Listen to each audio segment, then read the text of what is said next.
Et en parlant de réalité, justement, de jeunes chirurgiens viennent de réaliser une première mondiale, une opération ouverte aidée par la réalité augmentée. Ça s'est passé il y a quelques jours seulement au CHU de Montpellier. Alors être un chirurgien en immersion, est-ce que ça change la donne? Et surtout la précision du geste chirurgical? Écoutez la réponse de Maxime Ross, le fondateur de la société Revinax. Ça va permettre de conforter le chirurgien dans sa prise de décision pendant l'intervention. Il va rester concentré sur le geste qu'il est en train de réaliser sans avoir justement à, certaines fois, aller voir le scanner qui est sur l'écran à côté. Il a toutes les informations sous la main. Donc oui, ça va lui permettre effectivement d'avoir un geste qui va scrupuleusement respecter les différents temps opératoires et la planification par rapport au patient qu'il est en train d'opérer. Le tutoriel immersif de Revinax, à la base, a été développé pour la réalité virtuelle, pour apprendre et puis réviser. Donc vous êtes immergé dans un environnement qui est fictif. Avec la réalité mixte, augmentée, on va projeter cet environnement dans la réalité du chirurgien pendant qu'il est en train d'intervenir. On ne va pas le gêner parce qu'il va quand même pouvoir avoir accès au champ opératoire comme d'habitude, mais lorsqu'il va lever la tête, il va pouvoir voir le tutoriel immersif de Revinax, avoir accès à la planification préopératoire du patient qu'il est en train d'opérer et aussi à un modèle 3D. Donc, en étant beaucoup plus serein et assisté pendant l'intervention, on peut imaginer aussi qu'il pourra aller plus loin. And it's another world first. In the southern French city of Montpellier, doctors performed an open surgery on a patient with the help of augmented reality. As they operated on the patient, they had access to relevant information and tutorials in real time. Well, I'm now joined on set by Maxime Ross, the CEO of Revinax, the company that developed this app. Thank you so much for joining us here on Tech24. Tell us first about the type of operation that was performed that day. This was a spine surgery, and it was performed by a young student who knew this operation under the management of his senior.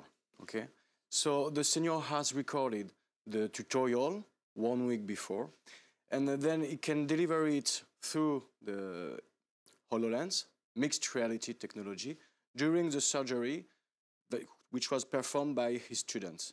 So when the student looked down, he has access to the operation. But when he looked up, he can see the tutorial, it faces the tutorial, and then also have access to the CT scan of the patient with the planning that he has made for this surgery. And now, as a former surgeon, when did you feel the need to develop this app? At the end of my studies.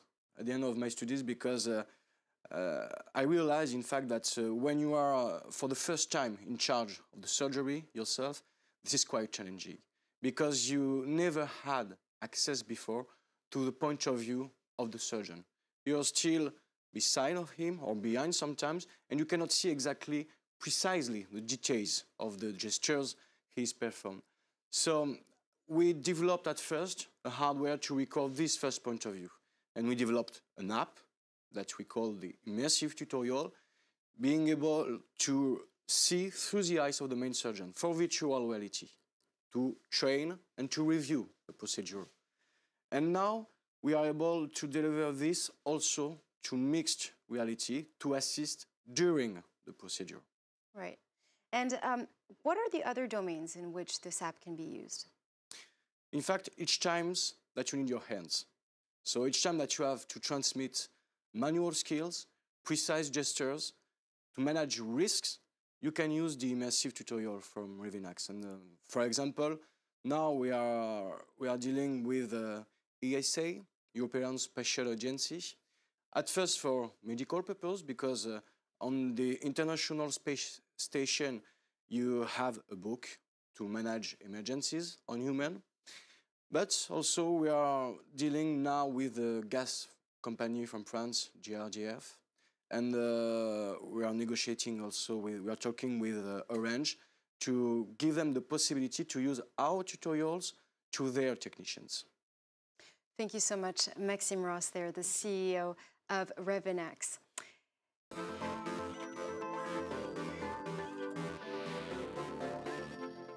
في فقرة تجربة اليوم سنتعرف على تفاصيل أول عملية جراحية بتقنية الواقع الافتراضي أجراها جراح فرنسي لسيدة تعاني من آلام مزمنة في الظهر. الجراح استعان بخوذة واقع افتراضي وبتطبيق طورته شركة ريفيناكس، ويحضر معنا في الأستوديو مؤسسها وهو أيضا طبيب مختص في جراحة الأعصاب ماكسيم روس. أهلا بك.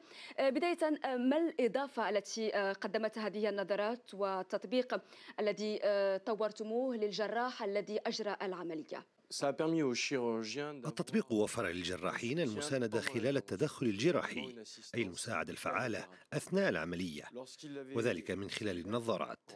عندما ينظر الجراح إلى الأسفل يرى مكان العمل الجراحي، وعندما يرفع رأسه يرى نموذجا تعليميا.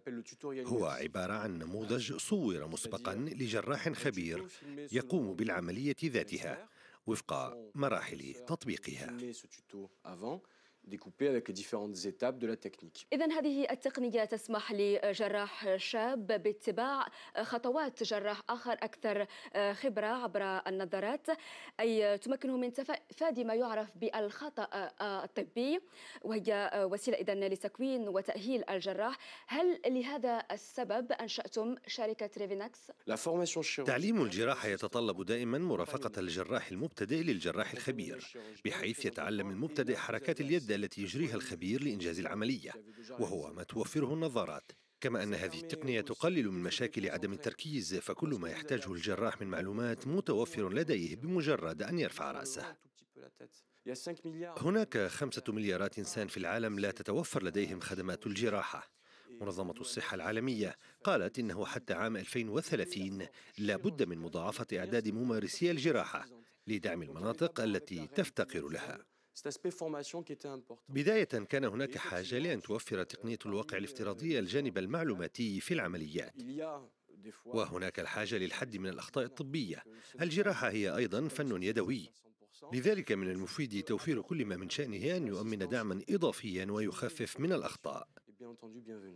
إضافة إلى المساهمة في تكوين الجراحين الشباب وفي مساعدة الجراح خلال إجراء العملية، ما هي باقي المجالات التي يمكن فيها استعمال هذه النظارات والتطبيقات التي تطورونها؟ هذه التطبيقات استعنا بها في المضمار الجراحي أولا، فأنا نفسي جراح، لكن تدريجيا ستكون ملائمة لبقية المجالات الطبية. ففي كل مرة هناك خبرة يدوية نحتاج نقلها، أي نحتاج تعلم حركات اليدين لإنجاز أمر ما، فإن هذا التطبيق مع النظارة يوفر حلا ممتازا. بدأنا بالنقاش مع الوكالة الأوروبية للفضاء، بداية فيما يخص الجانب الطبي، ففي كل محطة فضائية هناك كتب لشرح الإجراءات الطبية الضرورية في الحالات الطارئة. مع تقنيتنا سيكون من السهل تطبيق الإجراءات الإسعافية، بينما تبدو الأمور أصعب بالاعتماد على الكتاب فقط.